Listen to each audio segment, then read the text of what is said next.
Joe, are you working on something now? I am, yes. Oh, and here we go. Hello, book lovers, and welcome to Authors Love Bookstores with a Mighty Blaze. I'm your host, Joe Moldover, author of the novel Every Moment After, and I am so happy to be here with you today. Today, I am thrilled to welcome author Jean Kwok. Jean is the award-winning New York Times and international best-selling author of Searching for Sylvie Lee, Girl in Translation, and Mambo in Chinatown. Her work has been published in 20 countries and taught in universities, colleges, and high schools across the world. An instant New York Times bestseller, Searching for Sylvie Lee was selected for the Today Show Book Club and featured in the New York Times, Time, Newsweek, CNN, the New York Post, the Washington Post, O Magazine, People, Entertainment Weekly, and more. Jean has been chosen for numerous honors, including the American Library Association Alex Award, the Chinese American Librarians Association Best Book Award, and the Sunday Times EFG Short Story Award International Shortlist. She lives in the Netherlands with her husband, 2 sons, and 4 cats. Hello, Jean, and thank you for being here. I'm so glad to be here. Thank you, Joe. Thank you. And also with us is Chris Kleindienst from Left Bank Books in St. Louis. Welcome, Chris.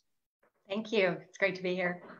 Chris, we want our viewers to learn about your bookstore. We're really an international show today, stretching from the Netherlands all the way to Missouri, and we've got viewers all over the country and all over the world. So we would like to find out a little bit more about where you are. So can you tell us a little bit about the community that you are serving there in St. Louis? Sure. So St. Louis is located on the banks of the Mississippi River in the middle of the United States. And our community that we serve is a really diverse community of people really kind of from everywhere. St. Louis City is about 50% African American. Our store is located within the city. And we have always, since our origins in 1969, tried to serve the community with a special focus on what folks sometimes think of as the marginalized voices. Those are the voices we have always centered from the beginning. So, we have the first LGBTQ section of books in the city, the first women's studies section, first African American studies, African American lit. We clearly have a particular focus, but we think it's a very broad focus. Yeah, and you just celebrated your 50th anniversary last year. Yeah. Tell us a little bit about the history of the store and how you came to be involved in it. Sure. I came along about 5 years in. The store was started by graduate students at Washington University who were political activists. They were anti-war and civil rights activists. They were looking for a way to provide literature that you couldn't find anywhere else on the shelves. And of course, there was no internet then. And so they started it really with very little money and some donated books. And I came along 5 years later. I was 20 years old. I needed a job, and I knew some of those folks, so I just applied, and I never left. So we were, the store had a very kind of focus in the beginning, and that's what we broadened over the years, over the half century that we've been around. I've been there 7 of those years now. I'm definitely the longest running left banker. And I love your motto. The store's motto is literacy and justice for all. Mm-hmm. And I mean, as you've been telling us, the store has activist roots. Mm-hmm. What does that mean today? What does that mean with all of the activism in our country and our culture today? For our store, how we have interpreted that is that, first of all, we respond to what people need. And COVID itself kind of presented some needs. People just needed anything because they couldn't go out for a couple of months really anywhere or do anything. And they were looking for lots of information and even just some entertainment or even maybe self-help books to kind of calm their anxiety. So, you know, we definitely were responsive to that. And then George Floyd was killed, and the shift turned immediately towards an appetite for a deeper understanding, once again, of how are we in this place? What has happened? How could this happen? And the desire for books on racism, how to be an anti-racist, books by African Americans of any stripe, whether it was poetry or fiction or history, just that demand exploded, and it's something we're uniquely suited to speak to anyway. So we just kicked into overdrive. Another thing that we have and sell for an organization in St. Louis is Black Lives Matter yard signs. We started doing that Ferguson when Michael Brown was killed. And we sold more of those signs, not for profit, incidentally, in the month of June than we had sold since Michael Brown was killed in the 5 years prior. So things were definitely different this time. Yeah, that's very interesting. And talk to me a little bit about your adaptation to COVID. So, I mean, the purpose of A Mighty Blaze is to support authors and independent bookstores during this really unique time. I know that you've had to close your doors. Tell me a little bit about how you're adapting and what you're doing. Sure. Well, in March, with just a few days notice, we essentially had to reinvent our business model instantly. And we were suited to doing online sales. We have an e-commerce website. You can shop on it and buy books. And yet that only accounted for about 5% of our business at the time we had to close to foot traffic. So the very next day, it accounted for 99% of our business. And it was a very different way of doing business, downloading orders one by one from a website, putting them into your database in your bookstore, filling them, ordering them, everything unique to each order. A very, very, very different way of organizing the work, and the sense of urgency was great. So we've done it. We figured out how to do it safely, and the community seems to be pretty grateful, and we're really grateful for any visibility that we can get, because this is a much harder way of doing business. It is more expensive. Every sale is much more expensive. Costs don't go away, they just rise. So to do this is still sort of like the wolf is at your back, Yeah. Is this going to work? I don't know. We're just going to keep doing it. That's right. And,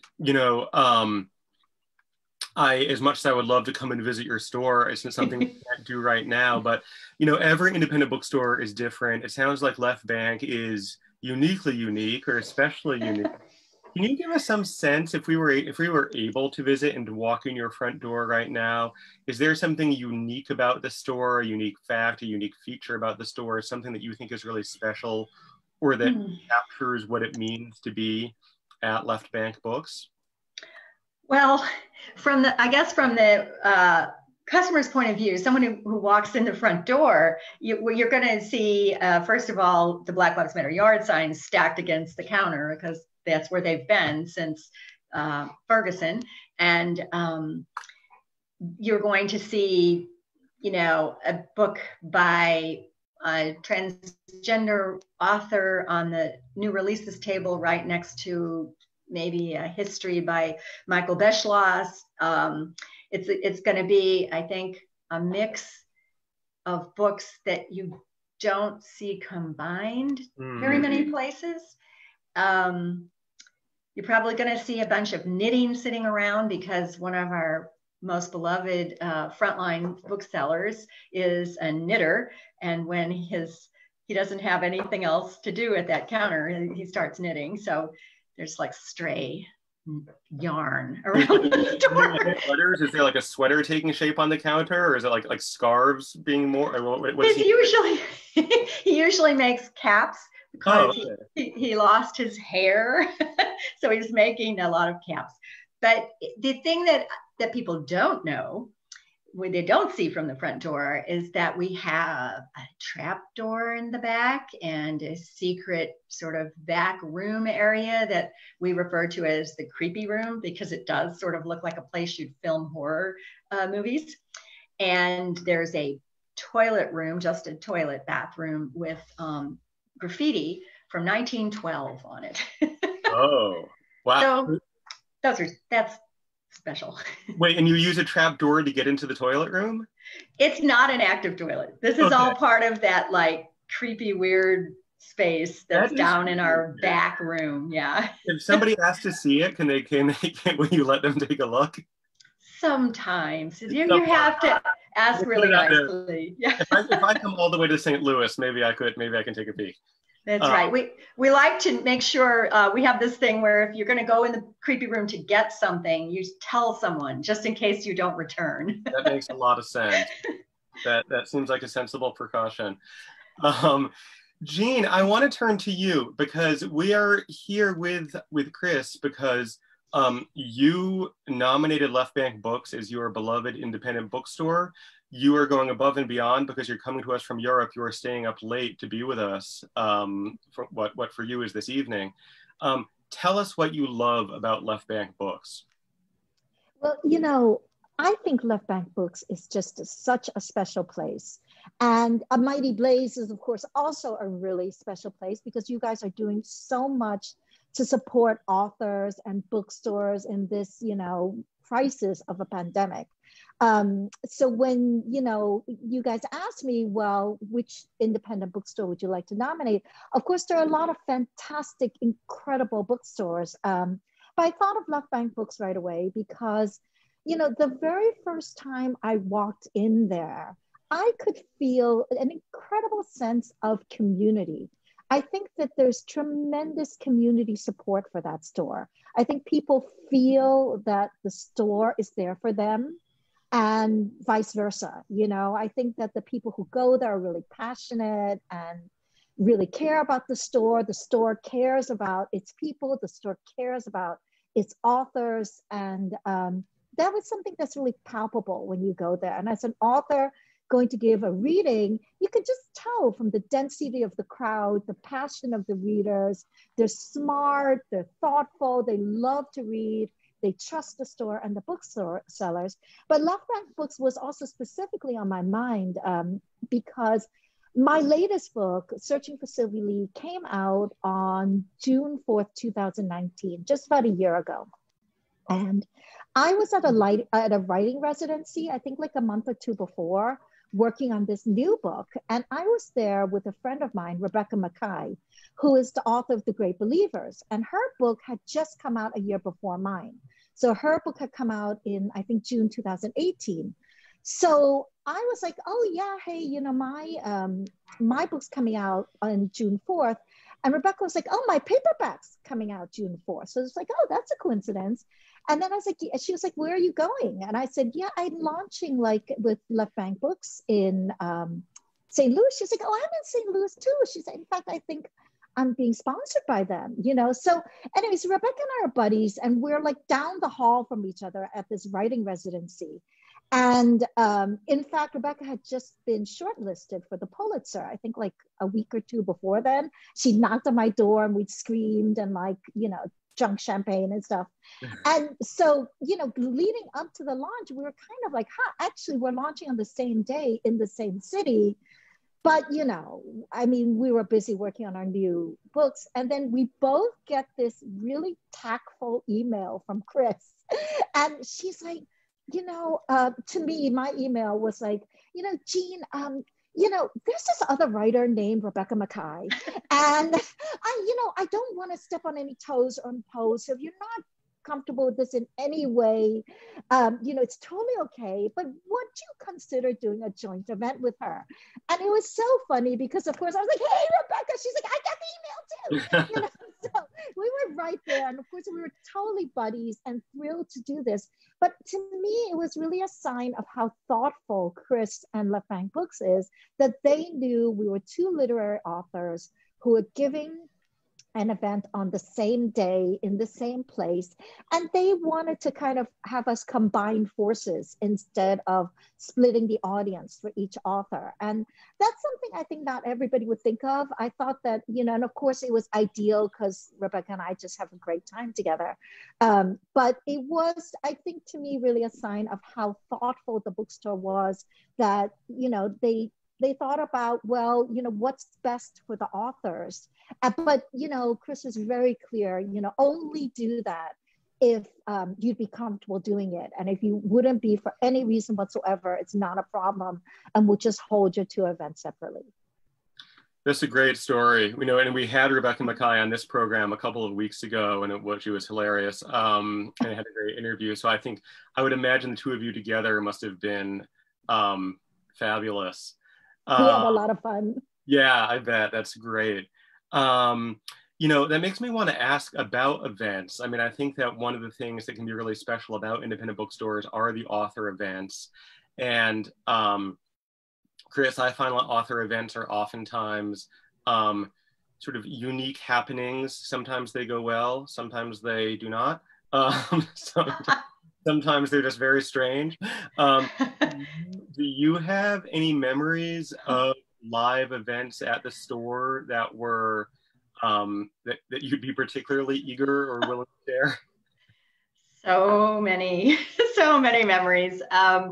When at first you asked that, I was thinking about it, and I was like, well, you know, I probably need to come up with something that doesn't involve someone throwing something at someone or you know, losing their temper.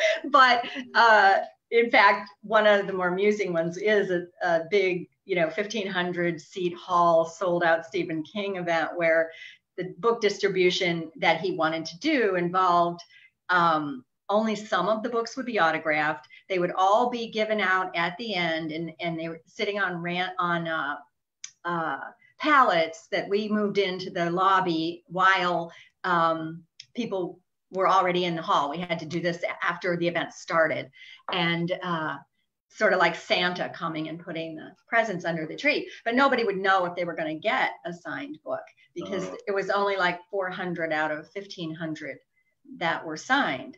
And so the event was great. It's over. They all had the rules for this. They knew what was going on. And you kind of had your little ticket number to crowd control for when you could get in line. And since it's all random and they're all mixed up, it's not like they're all going to go first, you know, that it's very random.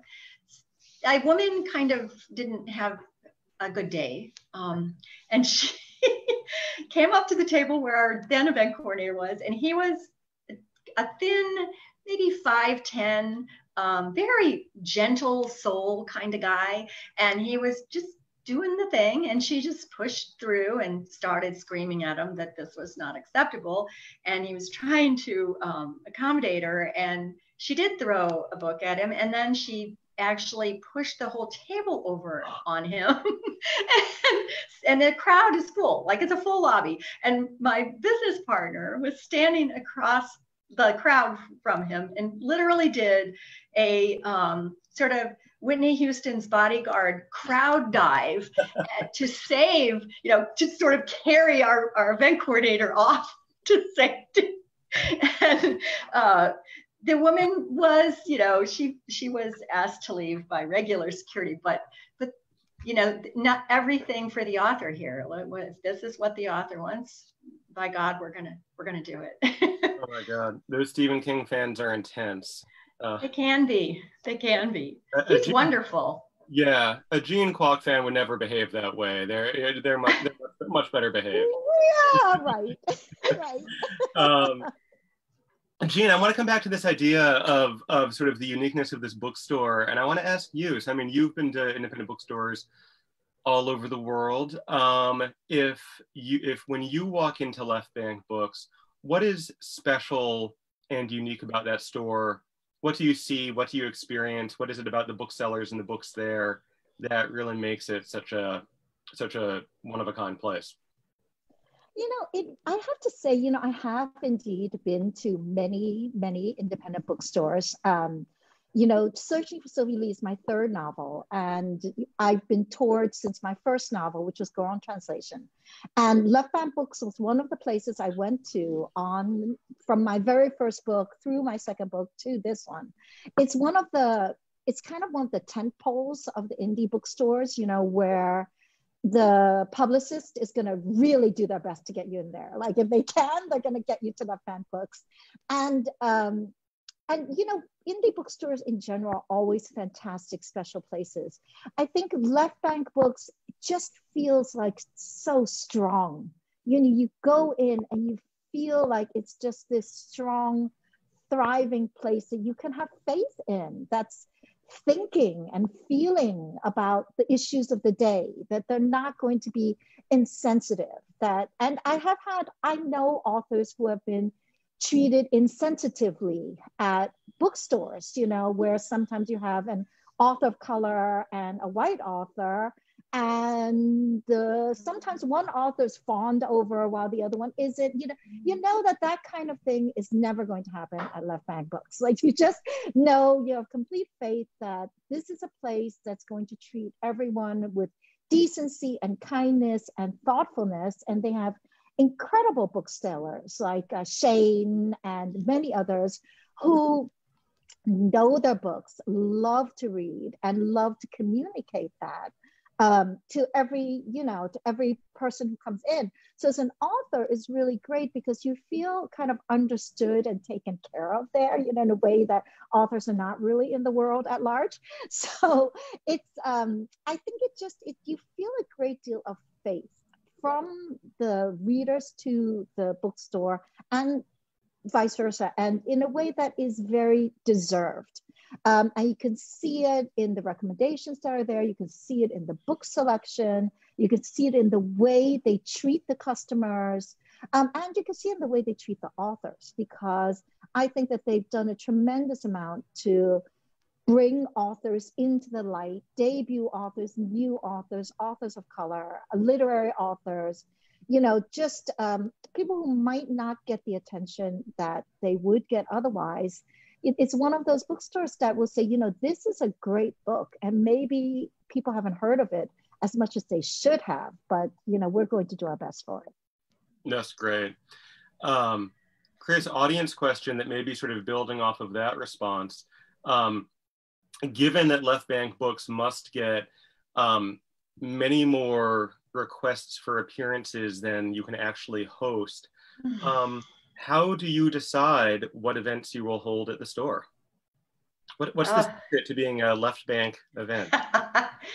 There is no secret sauce here, though. I guess we definitely get more requests than we can handle. We put a lot of proposals in to the publishers, but then there's sort of a secondary stream of folks who approach us independently.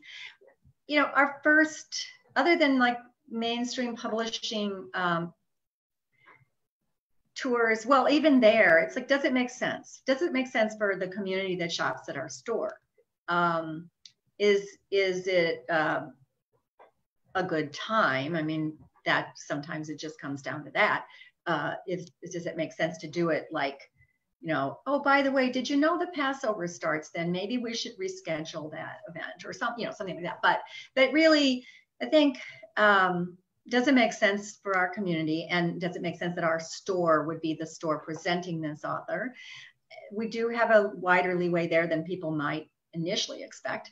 And we do try to pair people if we have two really good authors. We had no control over Rebecca Mackay and Jean Cumming getting scheduled in the same city at the same time. But I was so happy to learn they were friends. That was such a relief. I guess sometimes authors that are setting up their own tours, not getting the help of a publisher's publicist, I would say for us and probably a lot of stores, look at what that store does, what their programming looks like, and also do kind of a self-check on your own social media and publicity. If you are touting your new book as being available only at that one place that starts with A, and yet you want to do your book reading in a bookstore. It's not, those are kind of conflicting messages to us. So that's just a little piece of advice. That makes a lot of sense, and that's a great piece of advice for authors. Jean, audience question for you as to when people can expect a new book. So I guess I'll ask you if you want to tell. I know from our conversation before that you do have something new coming and new on the way, new that you're working on. So I'll ask you to work on that, to tell us about that. And I'll also just tack on and ask you to say a little bit about how you've been able to work during the pandemic and to be productive.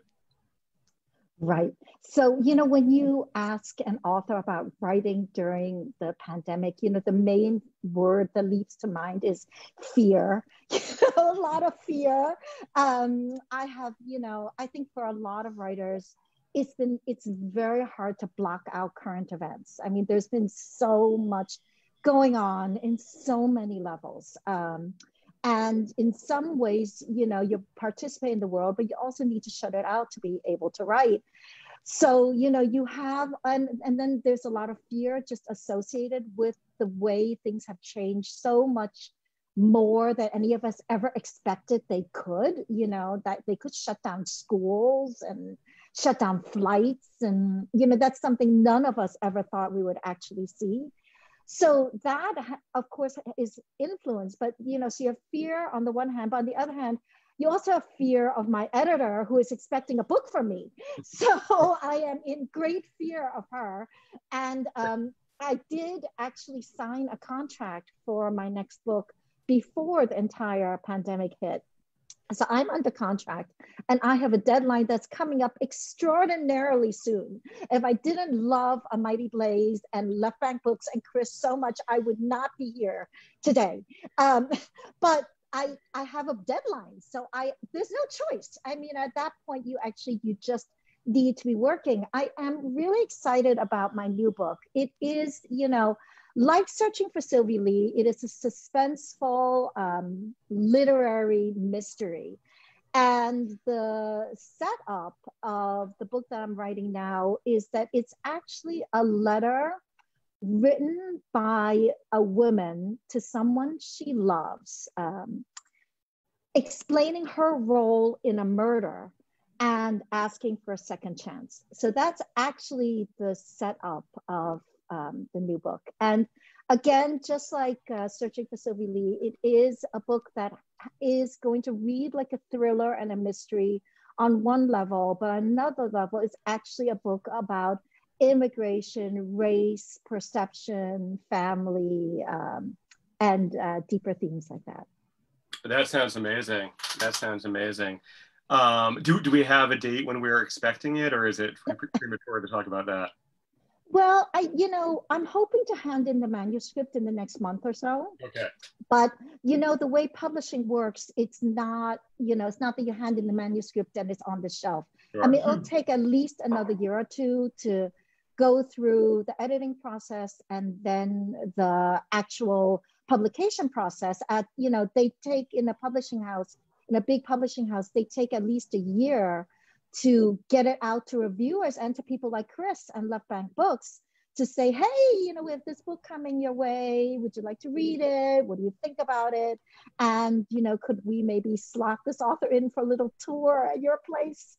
Mm-hmm. So there's stuff like that. And then the other things that are coming up for me book-wise is that with the pandemic, indeed, Searching for Sylvie Lee came out a bit over a year ago, and it was supposed to come out in paperback now, but they delayed it. They delayed it to December 8th of this year, just because they said it's such a pity that so many bookstores are closed at this point. And I'm really happy they did. So that's another exciting thing that's coming up, that in December, the actual paperback of Searching for Sylvie Lee will be launched. That's fabulous. We are beginning to wind down on time. Chris, I have a few really quick questions to lob at you from the audience. These are fairly concrete bookseller questions. Number one, tell us about Friends of the Left Bank Books membership. That is a membership organization. It's just customers who support our store, and it's kind of for an annual nominal amount. We give you a little bit extra special stuff. That money goes to our 501c3 arm, which in part helps us to afford to produce some of the author events we do, and in part does our program with St. Louis Public School kids that brings them new books by important kids authors, and sets up author events with them to encourage literacy and the love of reading in a group of kids who don't have, they're pretty underserved and under-resourced. That's great. That's great. Now I'm going to put you on the spot. So you mentioned that one of your joys as a bookseller is being able to publicize sort of undiscovered authors or authors who aren't receiving all of the attention that they should in a particular moment. Is there anyone you'd like to tell us about summer 2020 who you think maybe should be getting a little bit more love and attention? Gosh, that is on the spot, because that's a pop quiz question. It's a pop quiz. Well, I'm going to say, because I can, Jabari Asim, A-S-I-M, who writes all sorts of things, fiction and nonfiction, journalism. He is a native St. Louis, and he teaches at Emerson College presently. He just brought a new book of poetry out called Stop and Frisk. And because it is from a poetry publisher, that's going to be a book that isn't going to get the big, it's not going to be on the Today Show necessarily. They don't have the resources to do that kind of publicity. The book is phenomenal, as are most of Jabari's books. He really interrogates, it's all, Robert Pinsky called it a documentary poetry in the best sense of the word. They're powerful, they're easy to read. They'd be, I think, really great for teenagers, but they're also quite sophisticated. I think he's an under-noticed author. That's a great recommendation. Thank you. And finally, tell our audience what they can do to support Left Bank Books right now. You can go to the website, do online orders. Tell us what to do. Well, that's exactly it. That the main way to support a bookstore is buy books from it. And the way to do that now is definitely through our website. If you need personal attention, call us on the phone. We will spend all the time you need. I would suggest going on and pre-ordering the paperback of Searching for Sylvie Lee. Or if you can't wait, go ahead and order that hardcover. Get both. Get both. I think that would just, I loved you guys. Superb. Absolutely. That's what I suggest. That's wonderful. It has been such a pleasure to talk to the two of you. And I'm so appreciative that you took the time to be here with me today. I want to remind our online audience, we have been speaking with award-winning novelist Jean Kwok, whose work is at jeankwok.com. You can get updates, including about her forthcoming paperback release of Searching for Sylvie Lee, and the next book that is coming after it and sounds amazing, and that she's going to go back to working on right after this program. And we've been with Chris Kleindienst from Left Bank Books in St. Louis, Missouri. The website is left-bank.com. Is that the, it'll be in the Facebook feed. Head over to it, pick up a copy of Jean's books, pick up something else, support the independent bookstore. Thank you all so much for being here.